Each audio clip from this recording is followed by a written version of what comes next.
নমস্কাৰ, গাৰ্ডেন ইছমাইললৈ আপোনালোকক পুনৰ এবাৰ স্বাগতম জনাইছোঁ। আজি মই ইণ্ডামালটিৰ গছসমূহৰ আপডেট আপোনালোকক দেখুৱাব বিচাৰিছোঁ। আজি 2021 চনৰ 25 আগষ্ট হৈছে আৰু আপোনালোকক আগৰ ভিডিঅ'টোত মই কেনেদৰে পুলিসমূহ ৰোপণ কৰিছিলোঁ সেয়া দেখুৱাইছিলোঁ। আজি মই আপোনালোকক এই সময়ত মই এই পুলিসমূহ কেনেদৰে যত্ন লৈছোঁ সেয়া আপোনালোকক দেখুৱাব বিচাৰিছোঁ। এয়া চাওক, আপোনালোকে মোৰ ইণ্ডামালটি পুলিখিনি এনেদৰে বাঢ়ি আহিছে আৰু মই কণ্টিনিউ পিঞ্চিং কৰি আছোঁ।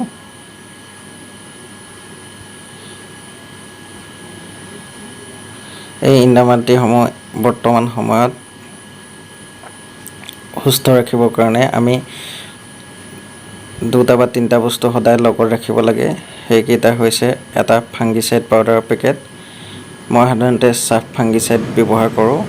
লগতে এটা ৰগৰ জাতীয় কীটনাশক ঔষধ, যিটো পোক পৰুৱা আদি আক্ৰমণৰ পৰা বচাই ৰাখিব পাৰি, তেনেকুৱা এটা দৰৱ লগত ৰাখিব লাগে। আৰু অলপ পৰিমাণৰ DAP মই ব্যৱহাৰ কৰি আছোঁ। এয়া আপোনালোকে দেখিছে, মই সদায় চাই থাকোঁ এই আগসমূহত, নতুনকৈ ওলোৱা আগসমূহত 4টা পাত হোৱাৰ পিছত যদি আগ থাকে মই পিঞ্চিং কৰি দিওঁ।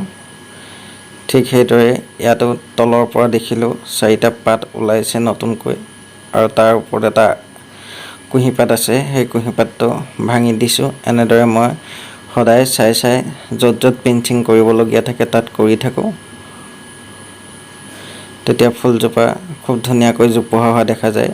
ইয়াতো দেখিছে আপোনালোকে ধুনীয়াকৈ বহুত আগ ওলাই আছে। এইটো এটা আগ, 1, 2, 3, 4, 5, 6, 7, 8টা এনেদৰে বহুত নতুনকৈ আগ ওলাই থাকিব। আৰু সেই আগসমূহ পিঞ্চিং কৰি দিয়াৰ লগে লগে আকৌ নতুন পোখা ওলোৱা দেখা যায়। এইদৰে গছজোপা আমি জোপোহা কৰি যাব পাৰোঁ।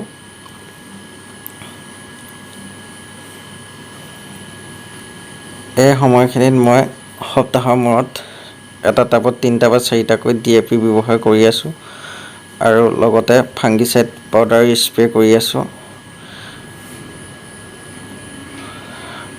আৰু প্ৰত্যেক সপ্তাহত আপোনাৰ 1 বা 1.5 লিটাৰ পানীত 1 ml বা 1.5 ml কীটনাশক ঔষধ মিহলাই স্প্ৰে কৰি থাকিব লাগে। আৰু সপ্তাহত মই এদিনকৈ NPKও ব্যৱহাৰ কৰি আছোঁ। আৰু যিদিনাখন কোনোবা এটা সাৰ ব্যৱহাৰ কৰি দিয়াৰ লগে লগে 3 দিনমান ৰৈ তেনেদৰে ব্যৱহাৰ কৰিব লাগে। একেলগতে সদায় একেদিনাখনেই গোটেইখিনি ব্যৱহাৰ কৰিব নালাগে। কোনোবা এদিনাখন NPK ব্যৱহাৰ কৰিলে তাৰ 2 দিন বা 3 দিনৰ পিছত DAP ব্যৱহাৰ কৰিব লাগে। ঠিক সেইদৰেও ফাংগিচাইড পাউডাৰ স্প্ৰে কৰোঁতে এদিন কৰিলে 2 দিন ৰৈ পানি আকৌ কীটনাশক ঔষধখিনি স্প্ৰে কৰিব লাগে। এয়া আপোনালোকে দেখিছে, মোৰ পুলিখিনি সুন্দৰকৈ বাঢ়ি অহা দেখা গৈছে।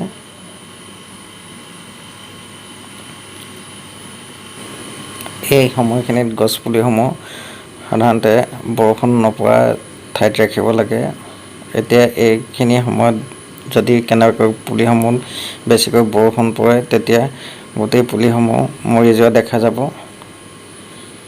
বহুতো বৰষুণৰ পানীৰ পৰা বহুতো ফাংগাছৰ আক্ৰমণ হৈ যায় আৰু গছজোপাত পানী জমা হৈ যোৱা দেখা যায়। আৰু টাবসমূহত চাই পানীহে পানী দিব লাগে। যেতিয়া পানী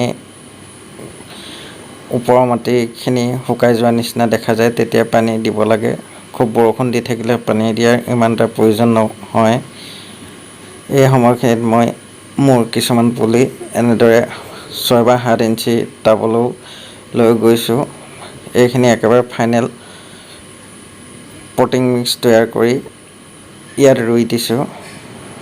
ফাইনেল পটিং মিক্সৰ কাৰণে মই 30% কোকোপিট, 30% কেঁচুসাৰ, 30% গাৰ্ডেন চইল মিহলাই লগত আৰু 10% বালি মিহলাই লৈছোঁ। আগতে মই যিদৰে আপোনালোকক মাটিখিনি প্ৰস্তুত কৰিছিলোঁ ঠিক সেইদৰে প্ৰস্তুত কৰি লৈছোঁ আৰু পুলিসমূহ ৰুই দিছোঁ। এতিয়া ডাঙৰ টাবত দি দিয়াৰ লগে লগে পুলিসমূহৰ গ্ৰ'থটোও ভাল হৈ যাব আৰু ইহঁতক প্ৰয়োজনীয় সাৰ পানী এই মাটিখিনিৰ পৰা যোগাৰ কৰি ল'ব। আৰু এই সময়খিনি এটা কথা মন কৰিব লাগে যাতে ৰ'দটো পুলিসমূহৰ গাত বহুত বেছিকৈ নপৰে, অলপ চলপ পৰিব দিব লাগে। 2 বা 3 ঘণ্টা পৰিলে একো নাই। বহুত বেছি গৰম হৈ গ'লে পুলিসমূহ অলপ কষ্ট পোৱা দেখা যায়। আৰু মই এই পুলিখিনি বৰ্তমান গ্ৰীণ হাউচৰ ভিতৰত ৰাখি থৈছোঁ পানী নপৰাকৈ।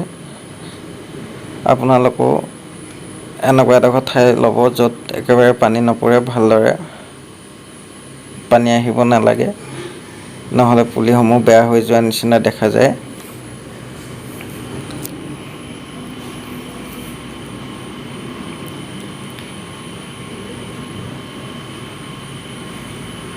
আৰু হয়তো কেইদিনমানৰ পিছত বতৰটো যেতিয়া ভাল হ'ব তেতিয়া আমি একেবাৰে বাহিৰলৈ উলিয়াই দিব পাৰিম পুলিসমূহ।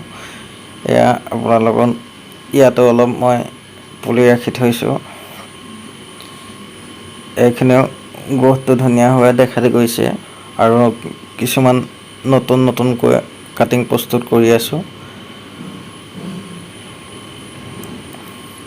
এইখিনি মই নতুনকৈ কৰা কাটিং প্ৰস্তুত কৰা পুলি হয়।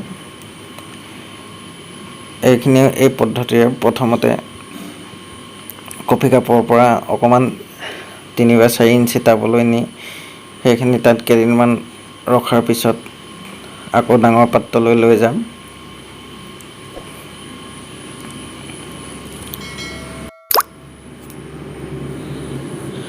আৰু আপোনালোকৰ যদি মোৰ এই চেনেলটোৰ পৰা উপকৃত হৈছে তেতিয়াহ'লে মোৰ চেনেলটো ছাবস্ক্ৰাইব কৰি দিব আৰু এই ভিডিঅ'সমূহৰ আপডেট পাবৰ কাৰণে ছাবস্ক্ৰাইব কৰি দিব। ধন্যবাদ।